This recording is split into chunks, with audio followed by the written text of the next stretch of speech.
네, 앞서 보신 것처럼 광주 학동사고 재발방지대책 당정협의회 결과는 인재를 막겠다는 의지로 보입니다.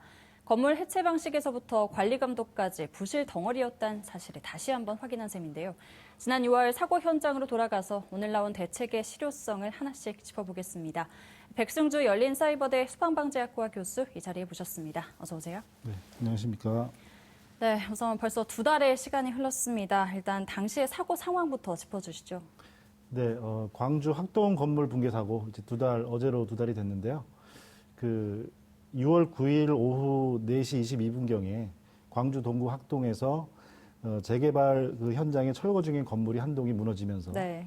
건물 그 현장 밖에 버스 정류장을 덮쳐서 정차 중인 버스 한 대를 온전히 덮쳤습니다. 그래서 사망 9분, 부상 8분의 인명피해를 입었던 그런 안타까운 재난 사고입니다.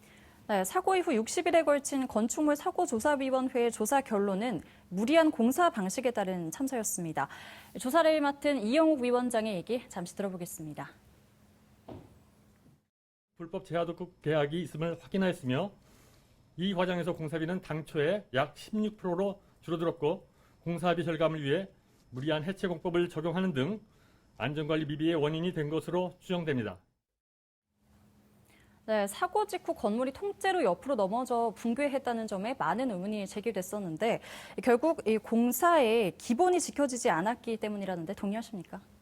네, 그렇습니다. 동의합니다. 네. 공사의 기본이라고 하면 이게 지엽적인 부분도 있지만 공사는 이제 3가지로 이제 공정, 이렇게 빨리 언제 하느냐에 대한 공정 관리, 네. 그다음에 그 품질 관리, 그리고 안전 관리 이렇게 3가지로 나뉩니다. 그런데 이번 재난 사고는 안전 관리 단계에서 뭐 매끄럽지 않았다 이 정도로 할 수 있는 게 아니고요. 네. 공정 관리에 대한 문제, 품질 관리에 대한 문제, 이 전반적인 문제이기 때문에 공사 전체의 기본이 지켜지지 않았다. 네. 그게 정확한 말이라고 볼 수 있겠습니다. 네, 이번 조사 결과 내용이 피해 가족과 국민들이 원인을 납득하는 데 충분히 도움이 됐다고 보시는지 아니면 조금 더 조사가 필요한 부분이 있을까요? 피해 가족 그리고 특히 뭐 유족분들의 납득과 이해를 구하기는 뭐 그런 방법이 있을까 모르겠습니다만은 이번에 사고 이후에 이제 각 분야 전문가 10분의 조사위원회가 됐고 60여일간에 걸쳐가지고 여러 가지 사항들을 점검을 했는데요. 네. 사실 그동안의 의문과 의혹 그리고 추정되는 부분들까지 그래서 좀 이렇게 어느 정도는 납득할 정도로 조사가 이루어졌다. 저는 좀 그렇게 보여집니다. 네. 그래서 그게 이제 사실은 더 처벌을 위한 조사라든가 아니면 이번 조사를 더 세세히 들어가는 부분도 더 중요할 수도 있겠지만 더 중요한 것은 네. 이렇게 조사 결과 그리고 이런 문제점을 가지고 어떻게 더 개선해 나가는 것이 네. 또 이렇게 피해 가족분들을 조금 달래는 네. 하나의 방법이 되지 않을까 이렇게 생각합니다. 네, 앞으로 개선이 참 중요할 것 같은데 네. 이런 조사 결과를 토대로 오늘 당정이 협의한 재발 방지책 내용을 발표했습니다. 핵심은 뭐라고 보십니까? 네, 이번 발표의 골자는 단순히 한 단계에서 문제점, 그 처벌로서 어떤 강화하는 게 아니고요. 네. 전체 계통에 걸친 그래서 사업의 수행, 시행자, 그다음에 원도급자, 하도급자, 그리고 실무자까지 전체를 처벌을 해서 강화를 하는 네. 그런 게 주요 골자가 됩니다. 그래서 그런 부분에서는 조금 근본적인 좀 해결책에 좀 접근했다. 네. 단순한 처벌 강화가 아니기 때문에 좀 그렇게 볼 수 있을 것 같습니다. 네, 이렇게 방지책이 마련은 됐는데 그동안 공사 현장에 불법이 만연했던 이유 결국에는 이 돈 때문일까요? 얼마나 절약을 할 수 있어서 이렇게 불법이 만연한 겁니까? 네, 함축된 말로서 이제 돈 비용을 얘기가 이제 할 수밖에 없는데요. 네. 하도급 단계를 거치면서 이제 아까 발표처럼 16%까지 도급 금액이 줄어들었을 네. 때 공사 비용을 충분히 책정하는 것도 중요하고 그럼 중간 단계를 거치면서 그것들이 하나 기업들의 이윤으로 돌아갔을 네. 때 그걸 이윤 또 비용 절감이라고 생각하는 근본적인 문제가 있는 거죠. 네. 그래서 이 안전에 투자하는 비용이 이게 소비가 아니고 투자라는 개념 이런 그 제도적인 정착 인식이 필요합니다.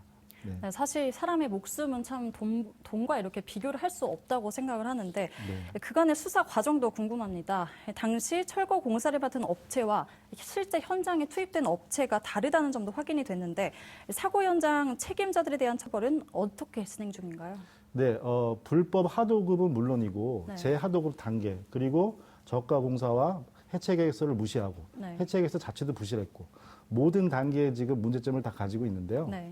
처벌이 이루어지는 부분에서는 이제 조사위원회 조사 결과가 이제 분명히 참작이 돼서 반영이 될 거지만 이제 그 소위 얘기하는 죄와 형은 법에 정해진 대로만 다룬다는 죄형 법정주의가 있습니다. 네. 그래서 어떤 죄를 밝혀냈다고 하더라도 그 부분에 대해서 도덕적인 비판을 할 것인지 그에 따라서 법적인 처벌을 할 것인지는 한계가 있었죠. 네. 그래서 이번 그 강화안에 따르게 되면 아까 말씀드린 대로 이렇게 타도급을 준 업체만 어떤 3년 이하 형사처벌이던 것을 네.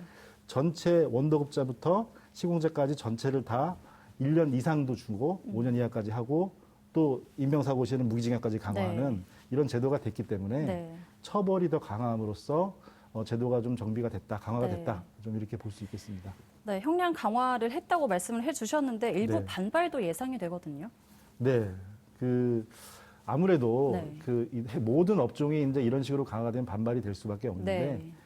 작년 10월경에 이제 전국경제인연합 그러니까 잘 아시는 정경련에서 그 정부에 이제 좀 항의안을 제출한 내용이 뭐냐면 이제 징벌적 배상이라고 이제 이번에 언급이 됐죠. 네. 그 징벌적 배상이 기업에 도입이 되면 30대 기업이 10조 단위의 손실을 입을 것이다. 이런 내용의 어떤 네. 항의안을 전달했습니다.